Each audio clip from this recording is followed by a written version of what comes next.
I'm Tracy V. Wilson, one of the hosts of the podcast Stuff You Missed in History Class.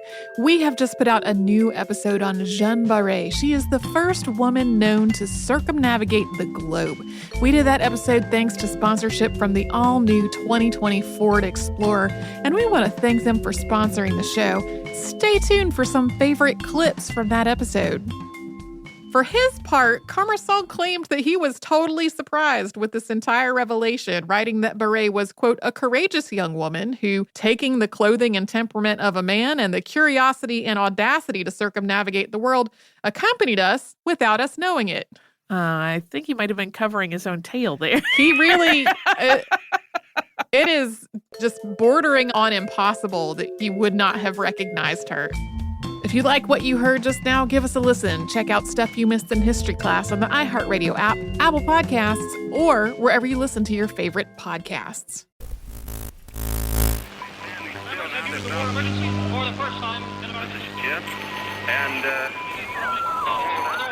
Receiving this message.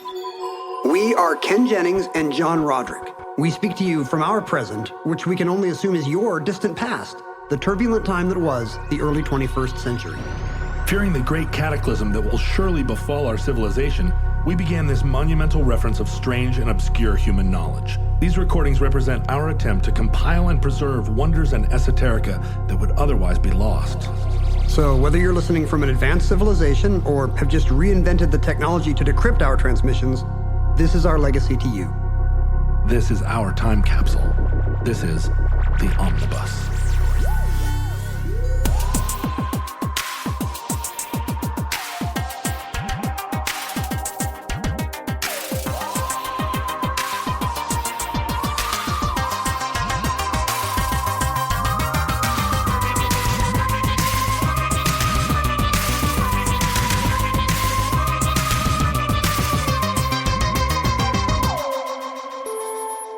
You have accessed entry 1076.EZ2613, certificate number 31616.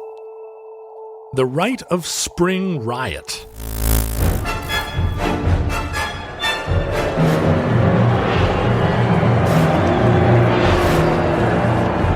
Up until this point, the post-human listeners of the distant future have not heard us mention one of our favorite things, the art of ballet.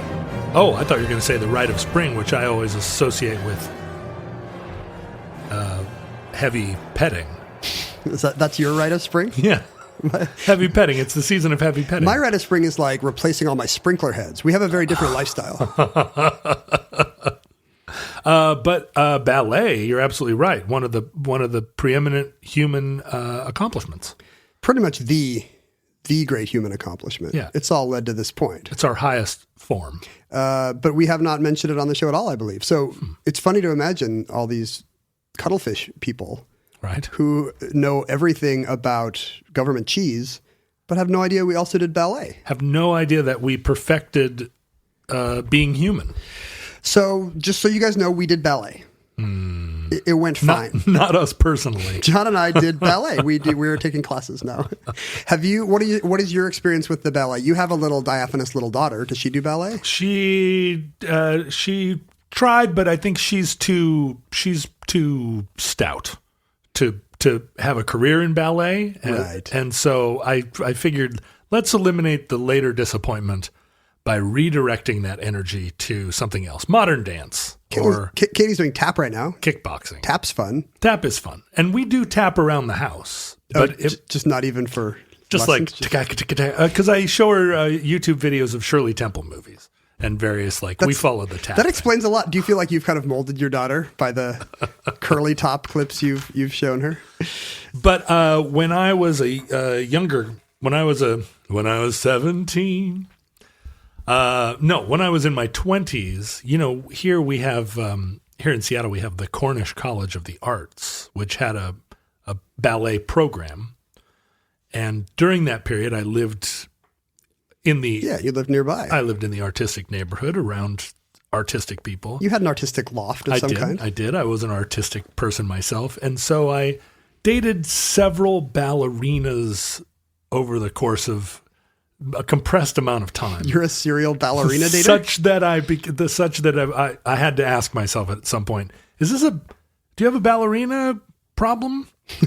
And, eventually I just sort of moved away from the ballerina years. But I learned a dark chapter for you. But I learned a lot about dance and about the trials and tribulations of standing on point. Yeah, talk to any ballet dancer and you'll just hear how awful it is. I mean, the idea is to look graceful and comfortable while doing the most unnatural, uncomfortable things. But the whole ballet culture, I mean, they become very body obsessed and like compulsive workouts. And I had one of my very closest ballet friends, let's say ballet friend, she would dance all day, then run to Lake Washington from Capitol Hill, jump in the lake, swim out to the buoy or whatever, swim back. Any time of year? Yep. And then run back up to Capitol Hill. That's that Russian influence in the ballet still. And then she would teach yoga then at the end of the day. And I'm like, look, like, sweetheart, we need to go to the movies sometimes too. Like we have to take a break from exhausting ourselves. And she was like, I'm fine. Ah! Yeah, ballet is just a way to propagate eating disorders. It's not the other way around. Yeah, and like compulsive work, like self-flagellation, like you're saying, the Russian model of just like punish yourself to get better. Like the fact that there's, can you imagine if we were podcasting and all the time in front of a big mirror? You might like it, actually. Well, do you think we should? I mean, when I look across the table at you, I see a mirror image of me. Am I doing all your expressions? Oh. No, but ballet. Are those my expressions? Oh, yes. This is my big jovial John Roderick affect. Hey, come in. I'm expensive.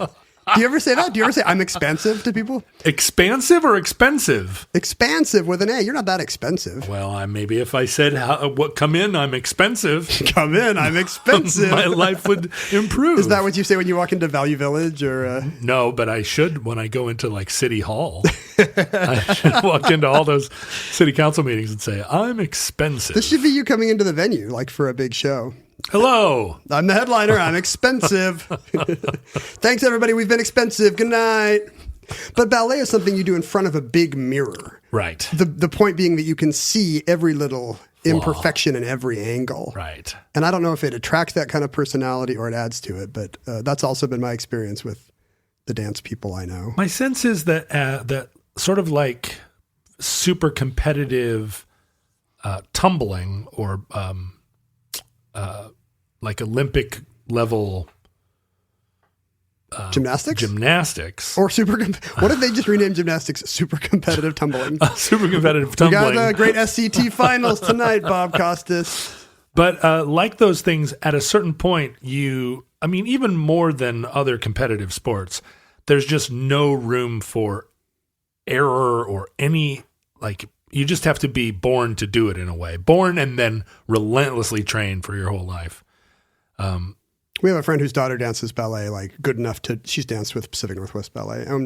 I think nobody just ever sees her. She has the busiest life. Right.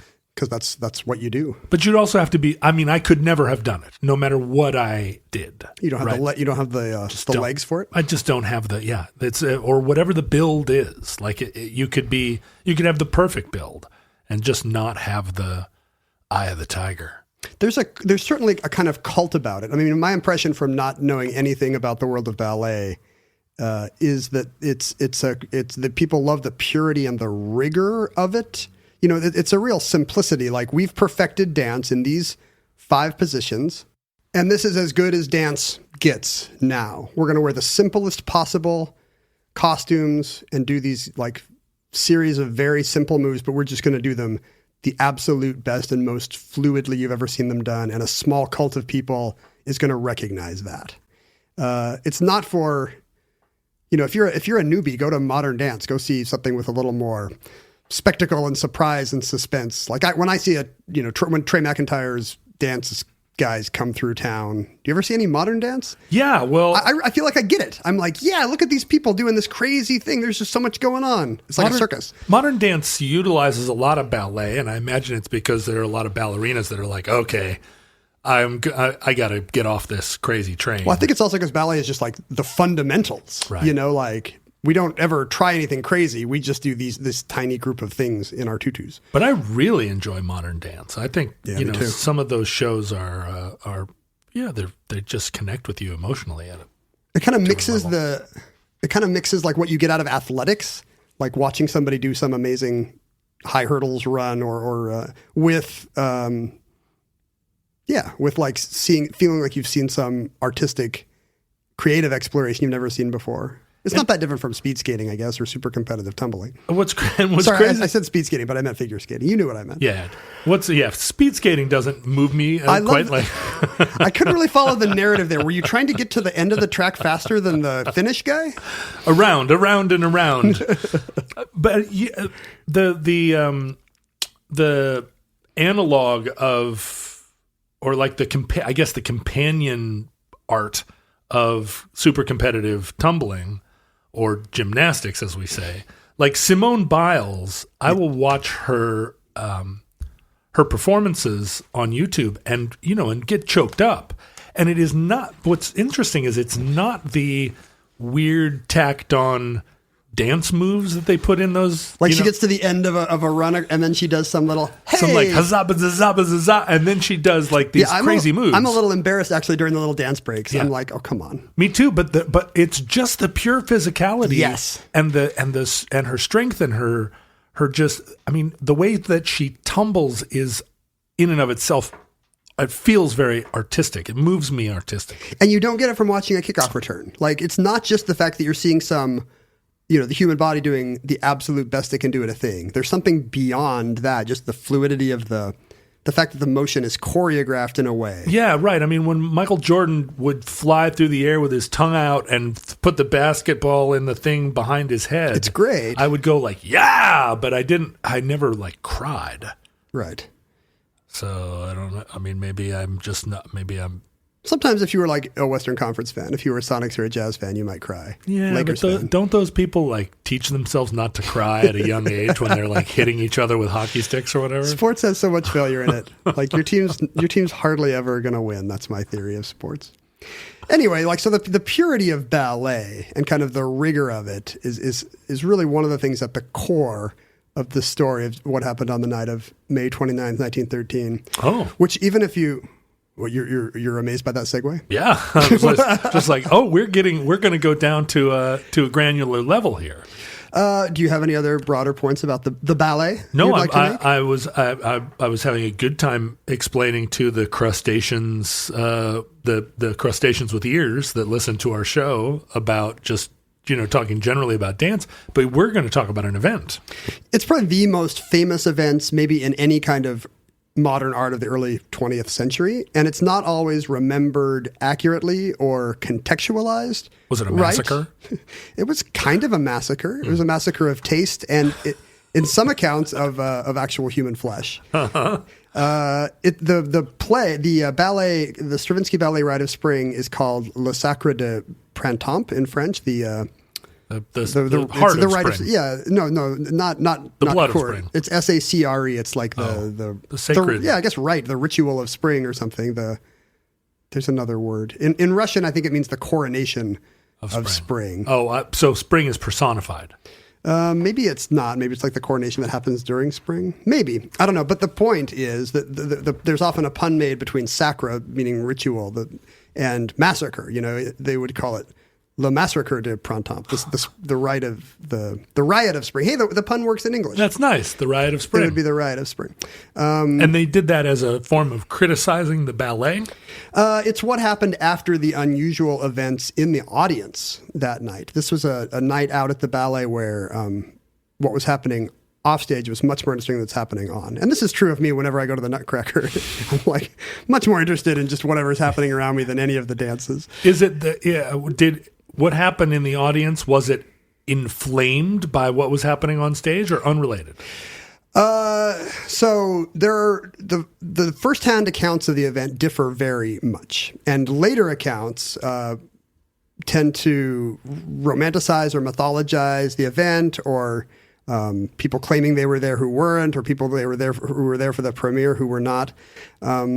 So it appears, and everybody has a theory, and it appears to be a mixture of things. You know, just that whatever that weird alchemy that has to happen to turn a bunch of people into a crowd, whether they're, you know, cheerfully singing in some good cause, right, or whether they're, you know, putting they turn against a comedian, right, heckling a comedian, or putting traffic barricades through car windshields, right, or lighting garbage cans on fire. I mean, spontaneously dancing in a mall because they read about it on the internet. Flash mobs. Yeah, in some level, this appears to have been a flash mob, some kind of a planned protest. But that's not the entirety of what happened. This was the first time that Rite of Spring, the great Stravinsky ballet, had ever been performed. It took place in Paris at the Théâtre des Champs-Élysées, a brand new, just beautiful, deluxe theater done in some kind of over-the-top Art Nouveau style. I think it was kind of German looking, but it was, you know, the fanciest place to do ballet. But the resident troupe there was not French. It was the Ballet Russe. Of course. Of the great ballet impresario, Sergei Diaghilev. He had set up shop with a bunch of these Russian emigres in Paris, you know, a world dance capital. This is prior to the revolution, but... Just prior. Yeah. Just a few years. And there's already been a massive wave of Russian emigres and expatriates coming west into Europe, maybe for political reasons, but maybe just to get to Paris where all the action is. Well, and you know, Peter the Great encouraged his aristocratic class in Russia to all learn French as part of his modernization of Russia that happened when he made all the monks cut their sleeves and whatnot. And wear berets. Yeah. Remember when all the monks had to wear berets? It was like, look, we're part of Europe. We are not part of Slavovistan. He slaps this borscht out of somebody's hand. Pick up a baguette, damn it. That's right. It's kind of an interesting time here because what's happening in St. Petersburg, of course, is that the French aesthetic is the highest possible thing. Everyone's speaking French and trying to paint like the French. Whereas in Paris, the cool new thing for all the young boho types is Russian art and language. Interesting. So each capital is like the respective cultural capital of the other's best stuff, which is really weird and hard to imagine today given what Russia has become in our time. But that was Fabergé eggs era. That was. It would have been like I guess it's a little early for Chagall, but that would have been like, for instance, it's great. Joseph Conrad was sort of writing, but I guess he's not in Paris. Exactly. Polish, but he emigrated to London. It was right. the same kind of thing. Right. He brought whatever the deeply felt Slavic roots, and that was just something that Western Europe really responded to. You know, it's novelty, and this is a time when.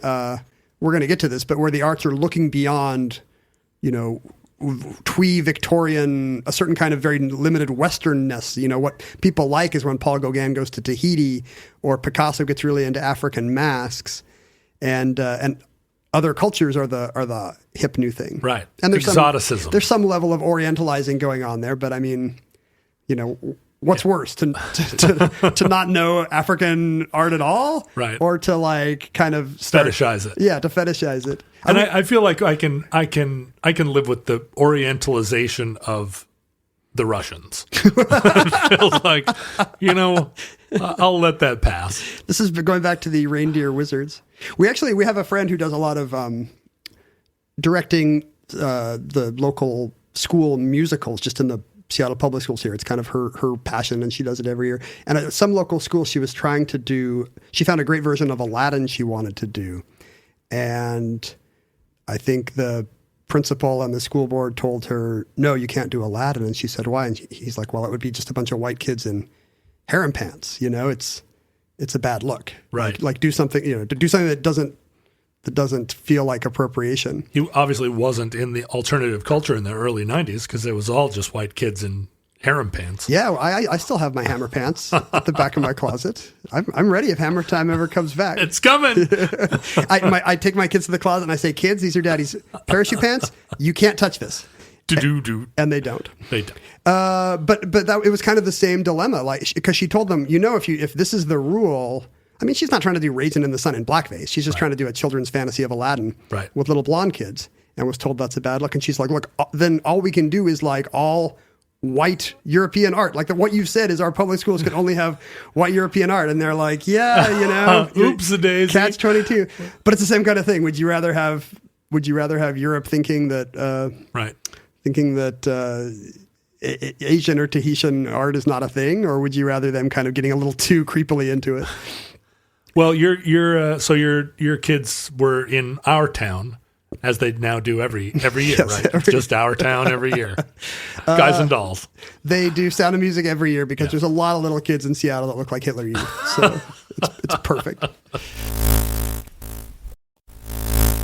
But accounts differ of what actually happened in the stands of the Théâtre des Champs-Élysées that night. In almost every account, yelling starts almost immediately when the curtain comes up on the ballet. This quickly turns. You don't hear yelling much at the ballet? I mean, you seem surprised. Just generally, like halfway through a show, sometimes I'll stand up and say, "This rules." Do you want to go out with me? Hey, water lily number 6, not you, next to you with the bun. No, I'm not accustomed to riots breaking out at ballets, but appreciation of the arts has dimmed in our time. Yeah, nobody cares enough. Yeah. People are just looking at their watch to see if they'll make their dinner reservation. What was the scandal, or what was the conflict? Again, it's hard to say. It escalates into fistfights, stampedes. It appears to be a conflict between different factions of the crowd, which is interesting. A woman takes a long hat pin out of her elaborate hat and stabs the man next to her. Oh, this is just a Russian assassination scenario. It's got polonium on it. In some accounts, the man she stabs is the poet and playwright Jean Cocteau. But this is the kind of thing where that's the thing I'm least likely to believe is that some local celebrity is claiming to have been the one that it happened to. Right. And then Harry Houdini appeared. And then Mark Wahlberg could have been there to stop the riot, but he took a different liner. Like in the end, what's sure is that there are other funny accounts. Somebody in the orchestra says he saw many a gentleman's shiny top hat or soft fedora was pulled down by an opponent over his eyes and ears. What were people doing wearing their top hats after the curtain had come up? Maybe that's why somebody pulled it down. Could you get this lower on your head? I can't quite see that. All of these accounts start to seem a little bit questionable. Nobody's wearing their top hat during the show. So people are brandishing canes. In some account, they're challenging each other to duels. In 1913? In 1913. Who was dueling in the middle of in the 1913? Well, also, how does it come up? Like the orchestra presumably is playing very loudly. How do you get all the arrangements? Apparently, people are comparing it to an earthquake. The writer von Vechten says that the man behind him is so wrapped up in all the general craziness that he just starts pounding on the back of von Vechten's hat, like bum bum bum bum bum bum bum. Like he uses the guy ahead of him as a drum and doesn't even realize he's doing it. Which I go to the movies all the time, and even when I'm very into Get Out or whatever, I never do that. You don't sit in. Just drum on the head of the bald man in front of me. Oh, sorry. I just love Star Wars. Sorry. It's just Tony Stark was. Oh no. The thing is, we complain about having lost so much in the passage of time. Everybody now at ballet is just wearing a flannel shirt and like chewing tobacco. But one thing we also I think people make the pretty good point that we've also lost a lot of inequality along the way, and we've also lost head drumming and like being challenged to duels at the theater, which I think is progress. Well, issues of class and dress in the theater this very night do indeed play into this. But we should say, first of all, you're not exaggerating. Seattle is a city where people will wear flannel to the opera. It's very expensive flannel, though. That's what confuses people, because if you challenge the guy and say, "Why are you wearing flannel?" he'll say, "Oh, it's silk flannel made, like that was..." That a civet ate and then pooped out. And yeah, I mean, it's everyone in Seattle could be a billionaire. That's why you have to tiptoe around the dress code. The noise is getting so loud in the theater that the dancers can't hear the time. And so Stravinsky has to run back to the wings and just start yelling at the dancers, start counting at the dancers. He didn't stop the show? No, he immediately sees what's happening and runs backstage to try to keep it going. But the show must go on, John, as you know, in the performing arts. Wow. I mean, they do. So the theater does end up kicking out 40 people, and in many accounts, police are called. Although it's hard to corroborate. Did someone set off a fire extinguisher? And by the next week, it's in the New York Times. The headline in the New York Times says, Parisians hiss new ballet. Russian dancers' latest offering, a failure. Has to turn up lights. Manager of theater takes this means to stop hostile demonstrations as dance goes on. So it was about the show. From the curtain goes up, the first dancers arrive on the stage, and it's scandalous. People are immediately mad. Some people came mad. Some people quickly became mad when they saw the staging, and then everybody got wrapped up into it. And let's go into some of the reasons why. Is Stravinsky himself a divisive choreographer? Stravinsky's very new on the scene. He is just coming off The Firebird and Petrushka, the two of the biggest hits in the ballet world. I guess he was the composer, not the He's not the choreographer. Right, no. right. He wrote the music. The choreographer was by Vasily Nijinsky, who I think is also dancing the lead for Diaghilev this night. But Stravinsky is the one backstage. He knows the music, so he's trying to yell the count to the dancers. Oh, and a funny thing about that is that in Russian, all the numbers very quickly become polysyllabic. So it's not really a 1, 2, 3, 4. Right. You know, he's having to be like, you know, and it doesn't lend itself to yelling at dancers as shoes are getting thrown at them, I guess. But so he's the biggest new thing. Diaghilev has plucked him from obscurity because Diaghilev wants to produce modern, forward-thinking ballet, and here's this new young guy. And even before he writes Firebird and Petrushka, he is thinking about a ballet based on the pagan rituals of his Russian ancestry. You know, the spring fertility stuff. That seems very potent and ready for the dance, right? It does. And this is an era of more libertine arts, so maybe people are ready for a little bit of paganism. Yeah, I mean, speaking of libertinism, Nijinsky has just danced the lead in Debussy's Afternoon of the Faun, and one of the new positions he added to the ballet vocabulary when he did that was he mimed touching himself in his dance belt area on the stage. So there's kind of a graphic dance belt touching. The Afternoon of the Faun includes a little me time for the faun. And that is, you're saying that's now part of the ballet lexicon? You can use that in any ballet? Yeah, you can just do it in the middle of Nutcracker? Middle of the Nutcracker, yeah. You can. You don't want to crack them. No. So that's kind of a tension that's going on, is that, you know, these young Turks, they're not literally Turks, but they're from someplace almost as bad, Slavic places, are as bad. Are you know, in the eyes of a Parisian. Sure. Not to us. No. John and I, of course, agree that all cultures are exactly equal and good and valid. Yes, all people are the same. But that was not the general opinion in the Paris art scene. So this was at a time when, and I think we see this all the time in the arts, right? Where a form keeps evolving until it is evolving past where the audience wants to see the form evolve. We see it in rock and roll, right? Where Dylan goes electric. Yeah. That's not folk anymore. And speed metal turns to death metal. And pretty soon it has to break off because the people that adored it at first can no longer handle the deviation. And I think ballet and classical music were still the dominant modes, and there wasn't yet modern dance, there wasn't jazz yet, really. Right. And so this was in this transition. Am I getting that right? Yeah. And let's talk about the music, because I think most retellings of this night really emphasize that the music was so avant-garde that this just changed. The audience freaked out. And this is the watershed moment that changes the course of 20th century music. That's what Leonard Bernstein was always saying. Because you did have composers like Debussy and Ravel that were kind of playing with different kinds of, music that was more impressionistic and was about rhythm instead of, kind of the mathematical perfection of how a lot of classical music worked, Baroque music or then the romanticism of a Beethoven, for example. But Rite of Spring is notably harsh. Like the first thing you hear is a sound you've really never heard. It sounds like maybe the oboist is having a stroke or something. It's really somebody is playing the bassoon, but too high. Like at the height of its range. It's screeching. It's a solo bassoon kind of screeching. And it's the effect you get when you like take a Casio and you're like, I wonder what the piccolo sounds like, 2 octaves below middle C. The bassoon is not meant to sound like that. Right. And then as the piece goes on, the instrumentation continues to be very discordant. The woodwinds kind of twitter and the brass really shrieks. It really feels like it's yelling at you. And the whole thing is very driven by percussion.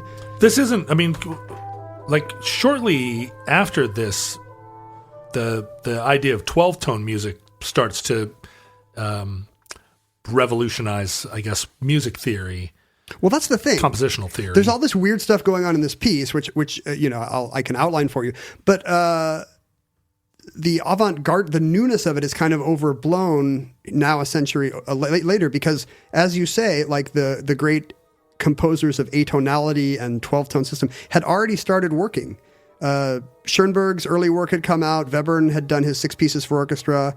So this was scandalous in tone, but in form it was still based in a traditional world. If you listen to it today, if you listen to Rite of Spring today, you will think, boy, this is some crazy classical music. But you will think, yeah, this is classical music. Right. You will not think, what has happened to the canon? Right. And even at the time, what I'm saying is this is less experimental than what a lot of these bohemian folks would have been hearing when they go hear Schoenberg and Weber and say, this is the new thing. Just because there is some experimentation. There's in one movement called the Ritual of the Rival Tribes, the music is played at 2 speeds at once in a 3-to-2 ratio. Oh, that's perfect. I love polyrhythms. There's your kind of speed metal thing. I use that in the song Cinnamon, the Long Winter song Cinnamon.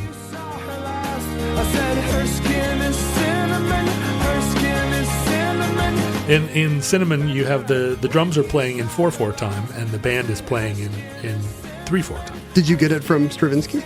No, I developed it by accident. Can you imagine telling your bandmates, no, I want to try this Stravinsky thing, and they're all like, yeah dude, man, right on. No, it was somebody was doing one thing, and I started doing another thing, and I was like, that's cool, let's record it. I've heard that song so many times, and I've never noticed that the drum thing sounds kind of a little off kilter. Yeah, it only catches up with itself every 12. The lowest common denominator. See, my daughter says she'll never need lowest common denominator. And I need to say, what if you're a drummer, honey? What if all our dreams come true and you become a drummer? Yeah, what if you're playing an 11/17 time? You better know. But Schoenberg wasn't doing ballet. Right. So this is the kind of thing you would go to at a concert hall and maybe applaud the composer's bravery. Yeah, go and do it because it's difficult. But a bunch of people at the ballet are expecting ballet to observe these fundamental rules of ballet, and when they hear just an 11/4 bar that's all bass drum, or a semi-quaver upbeat, or there's one particular movement called the sacrificial dance where Stravinsky could play it but spent months trying to notate it, because he could hear it in his head, but it was so complicated he couldn't actually get the orchestration on paper. Right. I guess the opposite of the John Cage thing, where he could write it down but never expected anybody to play it. Yeah, it's like Zappa's Black Page. Exactly. So that's not what you expect to hear at the ballet, and especially at the time when the French tradition is classicism and romanticism, and then Stravinsky is very definitely playing the notes you don't expect, in the combinations you don't expect. It's just a lot of dissonance and discord, and it's perfect for the theme of a crazy Slavonic fertility ritual. Right. Which I guess I've never said the plot of the ballet.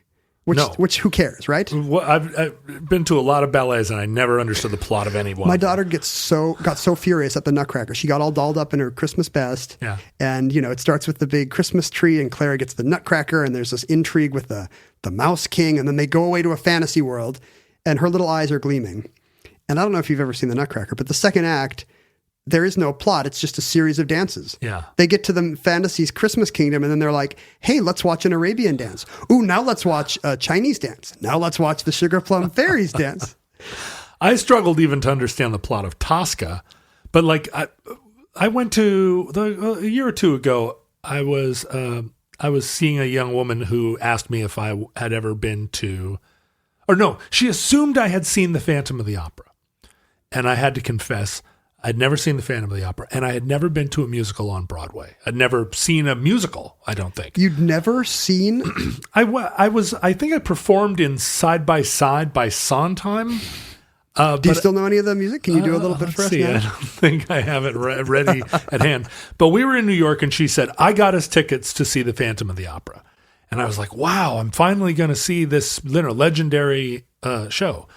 And I went and sat sort of, but they were good seats. And I was like, The Phantom of the Opera. Here we go. The Phantom. He comes out and he's lurking in the bell tower or whatever he does. Masks, and I don't think he's under the opera. Under the opera. He's not above the opera. And, none of us are above the opera.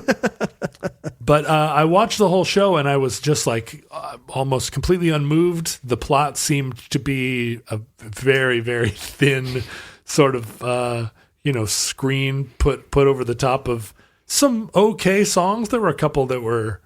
There's some catchy... the Masquerade song. Masquerade. That was pretty fun. We are having masquerades. Masquerade. People marched around the stage, but I walked out and I was like, that's one of the biggest musicals of all time?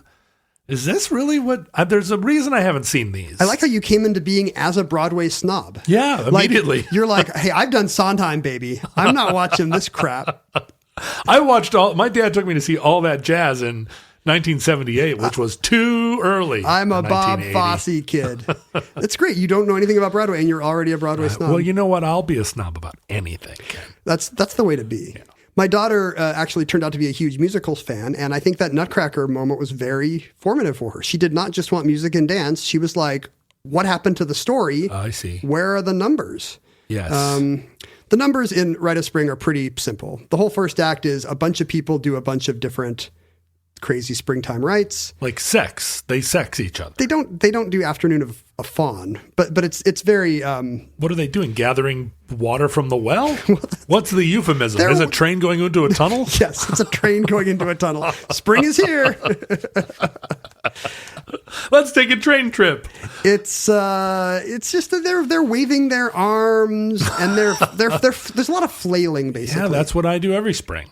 You come out of your cocoon and wave your arms. I mean, we should be clear that I think it's a lot easier to see near naked bodies now, so we underappreciate how much of the appeal of ballet was that rich swells got to go see people in shape. Very attractive people in good shape wearing leotards. Yeah. Right. Like it's very sexy. They're lifting each other up. Yes. Very little is left to the imagination. Today the ballet seems extremely chaste. Yes. Although every once in a while. Not to you apparently with your 7 straight girlfriends. You're a balletto man. Yeah. I mean because you see the lifting and the the splaying. Yeah, there's a lot of splaying. There is. There's a certain amount of you being able to hold your body in unusual positions. It raises quite a few questions. It doesn't beg them. No. It does not beg them. But in your mind, in the audience, it raises them. It suggests. It's very suggestive. It suggests opportunities, really. Wink, wink, nudge, nudge. And then the second act, after the intermission, there's a little more plot-driven. A sacrificial virgin gets chosen. Okay. So there can't be too much going on in Act 1 because there's still a virgin in Act 2. Okay. And she's the one. At least one of them. And she's the one who has to sacrifice herself to Spring, and she basically dances herself to death. Huh. So sacrifices herself to Spring. Yeah, Spring needs a virgin. Uh-huh. Spring needs blood. So part of the rite is that someone's got to die, but she doesn't get stabbed on an altar. It's told through ballet. So she gets so carried away that the dance herself, her own, fertile,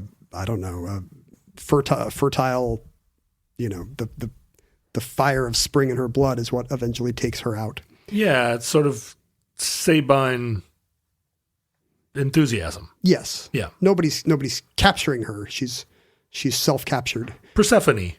Yeah, exactly. Yeah, so spring comes because Hades captured, we often say raped, although not in the modern sense. Right. Maybe in the modern sense. Ravished. A goddess, a fertility goddess, and took her away. And I guess that's what's being played into here. But not in a Greek mode, in a Slavic mode for sure. Right. Although the Slavs considered themselves the inheritors of the Greek. Hey, we've got backwards N's and R's, they would say. Like, do you guys have backwards N's and R's? Stravinsky kind of locked himself into a room in Switzerland, a tiny little room with just a piano, and went nuts for months making these melodies with this idea he'd had in his head of ancient Russian fertility rhythms. And I guess his resource here was a folklorist named Nikolai Rerik, I think, who is such an interesting figure that I think he will be his own omnibus entry at some point. So CF Nikolai Rerik.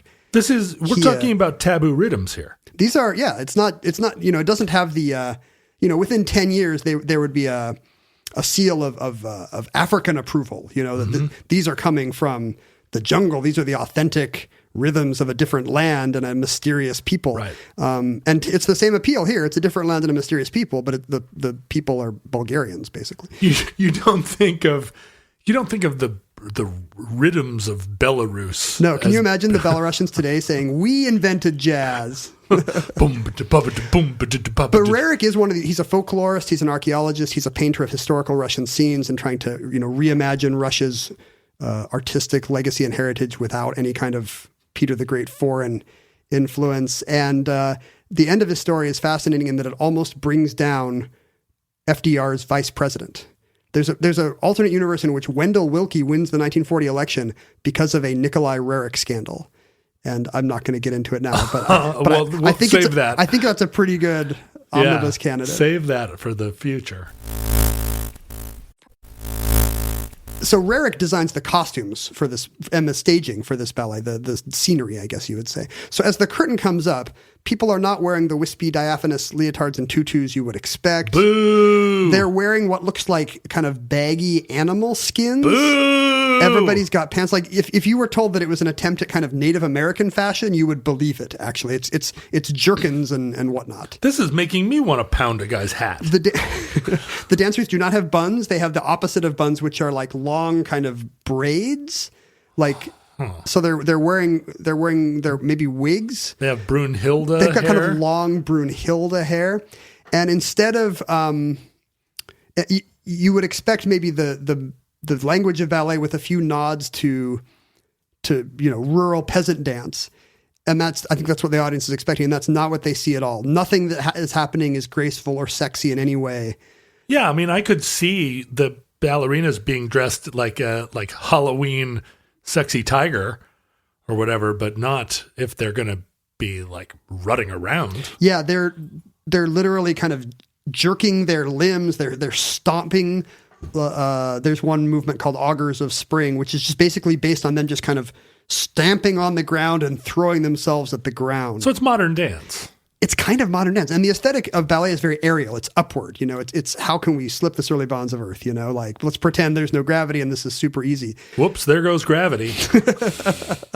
And instead, as Cocteau said, these people see knock-kneed and long-braided Lolitas doing this kind of bestial thing. You see, maybe you're more interested than they were in long-braided Lolitas. I mean, do they have to be knock-kneed for you? It helps. I can't go on record as being pro Lolita, though. Nijinsky did this on purpose. He wrote, "I detest nightingale and prose poetry." I guess all the fripperies of romanticism are not his bag. He says, "I eat my meat without sauce béarnaise." That's his big artistic statement. I don't need mayonnaise on my steak. Yeah, this is like you getting your chicken fried steak on the road. Yeah. Like I'm that kind of a guy. Yeah, extra meat for $1, he says. And he drilled these guys for just 120 hours and told them, no facial expressions whatsoever. We want the audience to feel nothing. You guys should look impassive. Even when the chosen maiden throws herself off the, whatever her death is, her face is totally calm, but she has what looks like a medical seizure, like she's having an episode. I've been to a lot of dances influenced by this. Somebody in the balcony apparently yelled "Un docteur" because she thought she was really in trouble, and some other wag, because the audience is out of control this time, some other wag says "Un dentiste." He's my guy. Tag yourself. I'm un dentiste. Somebody else says "deux dentistes," like two dentists, which to me doesn't really improve on the first guy's joke. Don't tell a comedian his own joke. Don't joke the joke. But how are the dancers? How do they feel about this performance? Are they were they going along with the composer kind of under duress, or they do what they're told? Nijinsky is the great genius in ballet. He's kind of the angry young man, and his other work has been a huge hit. I think my guess is if they're anything like young artistic people today, oh sure, they're excited to be doing something that are pissing off the swells. Yeah, they can't wait to pee on the American flag. There's two groups of people in the crowd, as you've kind of hinted. You might see them at Seattle Opera today. There's definitely the people who have all dressed up for this, who are sitting in the boxes. They've got their mink furs, and they've got ostrich feathers coming out of their elaborate hats.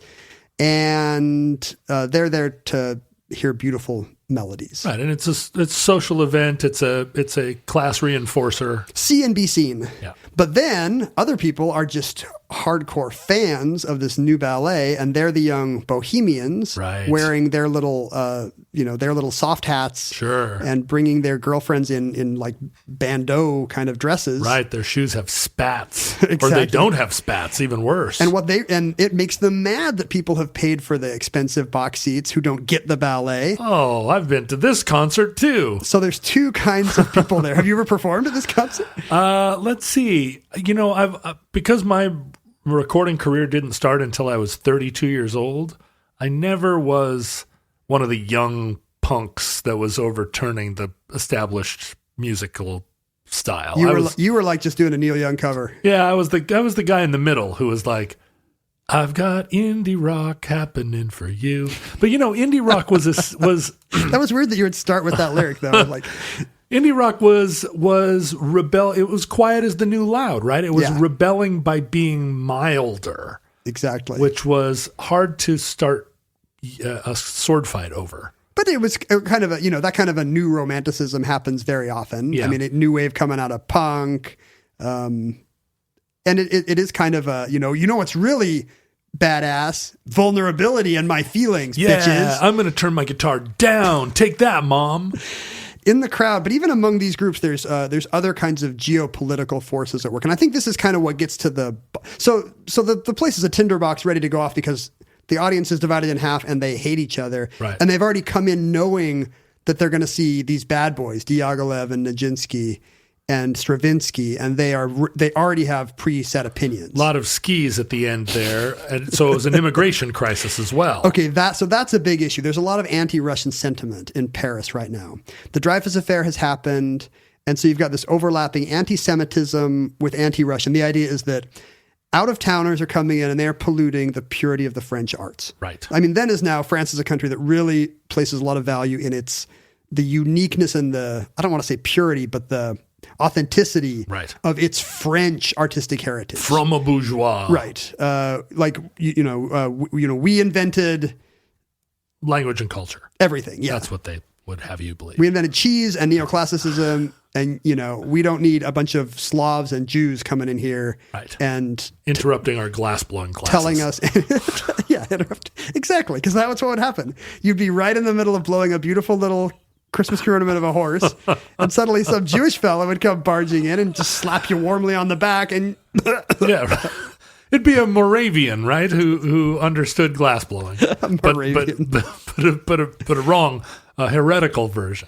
So if you can kind of imagine the French antipathy to Algerian immigration in the 70s or North and West African immigration today, you can imagine a Paris that's kind of already set to explode over these issues. And so there's a lot of anti-Russian feeling.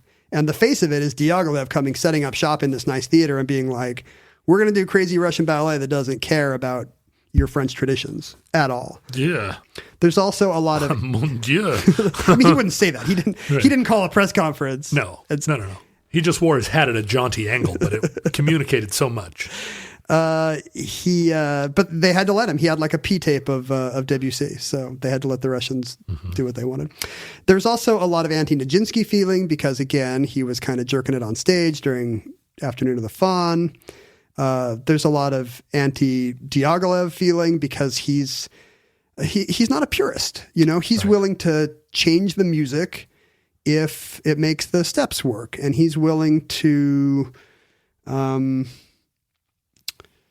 add new ballet poses if even if they're not the traditional ones, and purism is a huge thing in the arts even today. It is, but what I don't think we have that they did have then was it was connected to morality. Exactly. And that this would have been immoral and degenerate and pulling down the youth. I mean, I guess we do have that in terms of every successive wave of hip hop is regarded as, even more producing a generation of kids that just want to snort laundry detergent. I mean, any kind of fan rhetoric will have it today where if people decide that the new Star Wars movie is insufficiently Star Wars-y, it really will be like, won't someone think of the children? Like, it will immediately go to 11, even if it's about the stupidest thing. Boy, those are my people. You're like, yes, I got to get in on this one.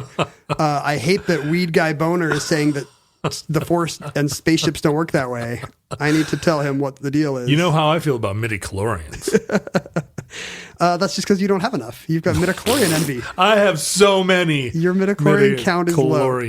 Go to your doctor in your yearly checkup and make sure he does a midichlorian count.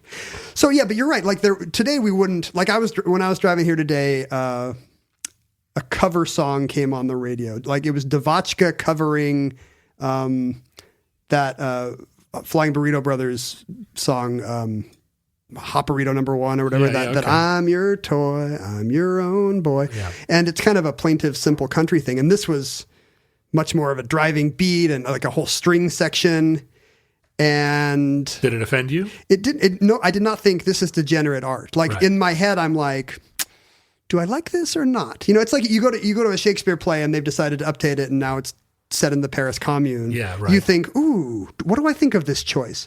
But you're right that back then, if Diaghilev takes a Rimsky-Korsakov piece from just a couple decades ago and does some trims, people are really going to be like, he is a bad person. Yeah, it's a lot more recent and it seems more fraught to them.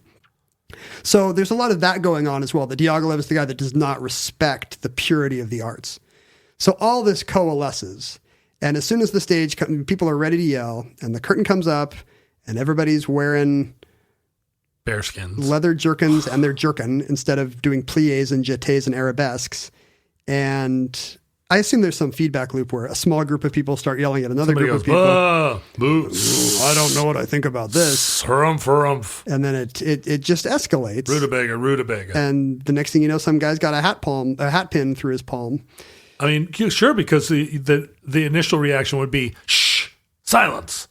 And then they would say, yes, silence. It doesn't deserve my respect. And then, yeah, right. Pretty soon, hats are flying. It's, when I think about these kind of complaints, I went to see a show and the music was too harsh and discordant and didn't respect tradition. And instead of like a nice thing you could dance to, people were just kind of jerking up and down. I mean, it really sounds like complaints about punk to me, Right. Like this, absolutely. Like this is not beautiful.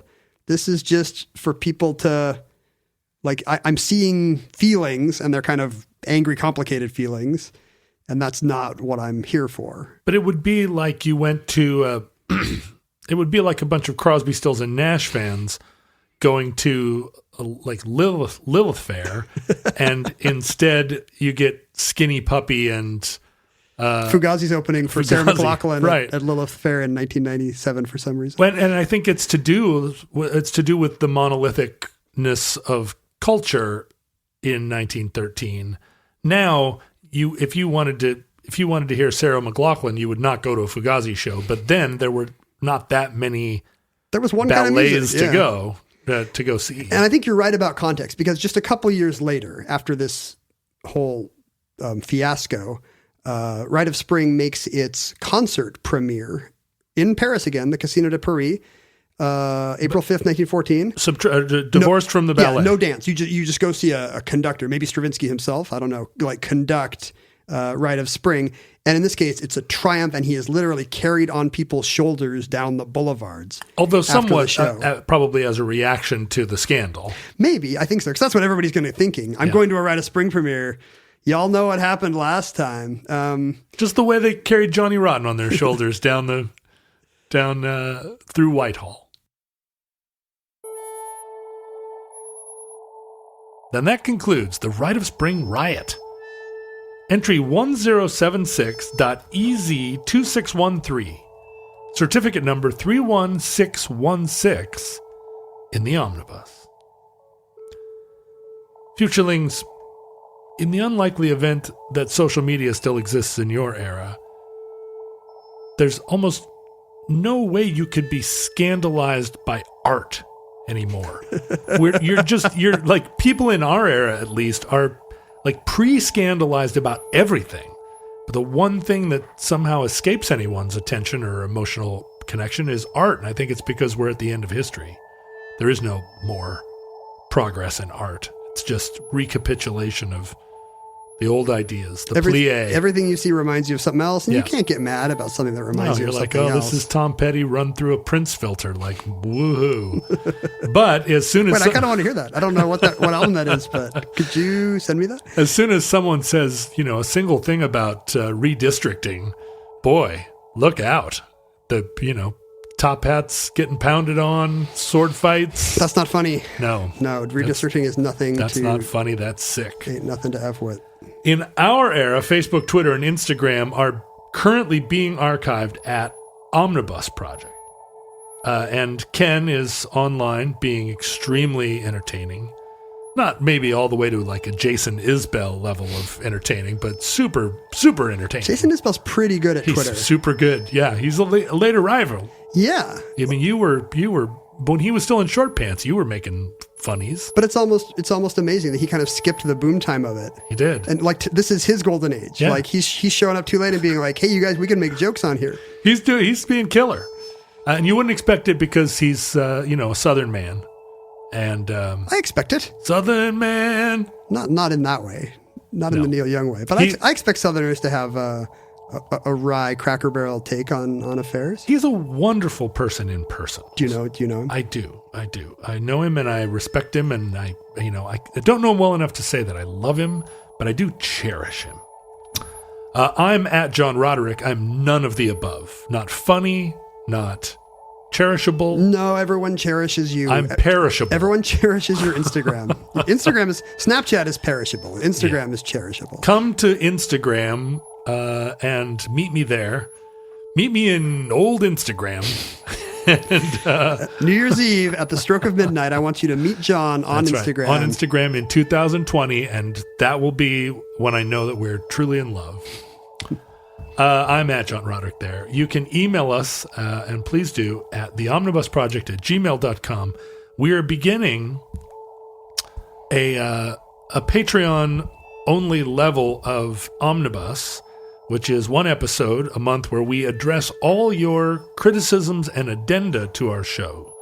So we will go through, read your letters. We give you the stage. You get to talk back. That's right. You tell us how we pronounced Chillicothe wrong. You just did it wrong again. Or whatever. Van Heusenbergstein. You know what I got yesterday? What? It's not Swedenborgian. It's Swedenborgian. Yeah, Swedenborgian. I am never saying... let me tell you right now. I am never going to say Swedenborgian. Borgian. If you have bangs like a sheepdog, are you sheepdogian? Swedenborgian. Swedenborgesque. No, this is precisely the kind of conversation, although better. This is exactly what the bonus episodes are like. We will have regarding your letters. So if you have anything you'd like to say, if you want to suggest a show or yell at us or praise us, we prefer the praise. At least I do. Ken gets off on a little bit of frisson, little conflict. Little tension? Yeah. Whereas I just like to have my hair petted and someone tell me that it's all okay. Omnibus remains a free public service project for the people of all eras. True. This is simply addenda. If you want a monthly bonus episode, Patreon is the way to secure your access to that. And on that note... So you're emailing us at theomnibusproject@gmail.com, and you will hear the results if you contribute to patreon.com/omnibusproject. And that will it's its own reward, first of all, but now we have an additional reward, and other levels of reward will be rolling out shortly. Maybe you already have by the time you listen to this. Who knows? The time paradox and the grammatical tenses get very tricky. That's right. Time is a flat circle, and you are somewhere on it, and so are we. It's like speed skating. It's a flat circle. You're just and you're rooting for the plot of figure skating or speed skating. I don't know how it's going to come out. Who is the villain here? Please go to. I cannot say please go to Facebook. I want you to delete your Facebook. But if you are on Facebook, and honestly, there's only one reason to be on Facebook, which is to visit the Omnibus Futurelings page. The fans there until the Futurelings become themselves a single sentient organism and develop a place on the internet where they are free from Facebookian oversight, overlordish, and that's what we guarantee. Logian. That's what we guarantee. There will be no Zuckerbergian infiltration into our little Futurelings pocket. Right. Also on Reddit, which is a version of like a non-Facebook universe. It's just a version of it that's full of people that believe that there's a civilization under the North Pole. And yeah, that's why Reddit was founded. The time is a round circle. But go to Reddit's Reddit. like, if you like FARC, but you don't think they talk enough about the Hollow Earth, we need a new site for that. Also, you can mail us things, and we will talk about these things also on the Patreon show. Mail us physical items at P.O. Box 55744, Shoreline, Washington, 98155. I have here a postcard of an old vintage postcard of an old KLM Royal Dutch Airlines Constellation era such plane. A beautiful aircraft. Look at that. It really is. And the note just says, hey guys, thought you'd enjoy this old plane and the KLM heraldry. And sure enough, we do enjoy the KLM. I do very much. Isn't this amazing what we've created? Like, this is the thing I wanted most in my life, for people just to send me postcards of beautiful old airplanes. My daughter asked me the other day, why does KLM represent Royal Dutch Airlines? And I said, that's a wonderful question for an 8-year-old. I don't speak Dutch, however, sweetie. Does it stand for the Dutch for Royal Dutch Airways? Royal Dutch Airways. It's like Coil Lutch Meerlines? I mean, I assume L is Luft. Because it's a Germanic and language. K could be like Koenig. Or, Koenig. Yeah. Koenig Luft Macchiato. We speak perfect Dutch. This is just an aside, but I was standing in a TSA line a couple weeks ago with these people speaking very thick European something, but it seemed like it was with an American accent. Yeah. And I was like, who are these people? And I finally thought I'd realized, because I could pick out words. Occasionally they'd say passport or whatever. And finally I was like, these people are Dutch, I bet. They're speaking a European tongue in an American accent. I bet they're Dutch. And then I listened to them for a few more minutes and I realized they were Irish. They were speaking English with a very thick Irish accent. And I had gotten it totally wrong. So I had this experience just the other day. I interviewed the woman Megan Phelps Roper, who was one of the members of the Westboro Baptist Church, and famously on Twitter, as somebody that was supporting mixing it up Westboro. And then she started talking to people in DMs on Twitter who she would single out people that would say kind of interesting things to countering her Twitter online, like, well, I'm not so sure that God does want us to protest soldiers' funerals because of like gay life. But anyway, and so she would DM these people, and I was one of them. And she and I carried on a DM conversation for a lot of that period.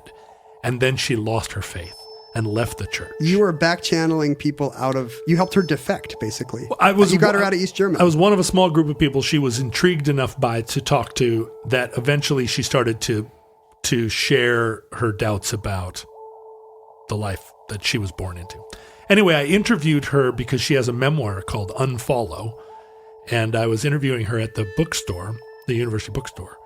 And then we started taking questions from the audience. And a woman stood up and asked a question. And she clearly was French. Normally I don't say, I listen to somebody for 15 seconds and say, oh, well, you're French. So, because accents are tricky. Yeah. But in this case, she was so clearly French that I was like, well, it's an interesting question. And as a French person, you probably know that. And I made some, generalization. And she said, "I'm Bulgarian." Oh. And I was like, "You are not Bulgarian." So, but I didn't say that to her, right? I was like, "I apologize for misgendering your accent." But then Bulgarian's not a gender. But then The two genders, Bulgarian and French. afterwards, I went up to talk to her, and I was like, I'm very surprised that I didn't get your Bulgarian accent. It seems like, it's one that I am familiar with. And she talked to me for a while, and I realized this is not a Bulgarian accent. She's speaking a Bulgarian accent with an Irish brogue. Because that's who her English teacher was? Yeah. She said, well, when I left Bulgaria, I moved to Ireland and I learned English there. And then you could hear it. You could hear the whole lilt. That's fantastic. But with a Slavic, like bass note. And I was like, well, I still apologize, but I feel like I have a footnote here. She learned English from Lucky Charms commercials? I don't usually. Are you done with your part of the outro? I don't know. I don't remember. I don't. I don't usually do this, but one little postscript of our Rite of Spring story that I didn't get to. Oh, you're going to do this now instead of in our special show. Yeah, I think so. All right, go ahead. It's just like a 30-second PS that works as a postscript. Nijinsky and Diaghilev. This is kind of what happened in the aftermath. Nijinsky and Diaghilev had been having a romance for quite some time that was cementing the company together. But then Nijinsky decided he was going to marry a woman. Oh. And Diaghilev was furious, kicked him out of the ballet Russe. And it's a sad story. Nijinsky had a few ballet failures on his own and had a breakdown and spent the next 30 years in mental institutions. Oh, dear. Bisexuality continues to be a controversial orientation, even among alternative nation. I think it hurts a lot of people. Sergei Diaghilev was the original biphobic ballet impresario.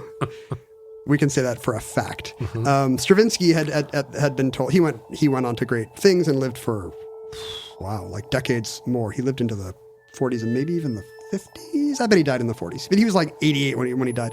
He had been told that Rite of Spring was 30 years ahead of his time, and he firmly believed it. People were saying this is what music will be in 30 years, and almost exactly 30 years after Rite of Spring was written, Walt Disney used Rite of Spring in Fantasia to illustrate a thing about dinosaurs and the prehistory of the Earth. Fantasia really freaked me out as a 7-year-old. So it worked. I'm only 2 kisses away from this experience. Well, it turned out that the critics were exactly right. Disney put it right up there alongside Beethoven and Tchaikovsky and right before a ballet piece, I think even. But it was really Bing Crosby that was shooting up the charts at the time. That's right. Yeah. But Stravinsky was now part of the musical canon. I think he was not thrilled about having dinosaurs illustrate his work about pagan Slavs, but he kept it to himself. I'm sure the royalty checks cleared. Listeners, speaking to you from our distant prehistoric past, we are like the dinosaurs to you, dying slowly in the mire to the tunes of Stravinsky's Le Sacre de Printemps. From this vantage point, we have no idea how long our civilization will survive before the comet takes us out and replaces us with whatever the equivalent of tiny mammals are. We hope and pray that this catastrophe may never come, but if the disaster we fear comes soon, then this very recording may be our final word, and we will never get to Nicholas Roerich and how he almost brought down FDR's vice president. But if Providence allows, we hope to be back with you soon for another entry in the Omnibus.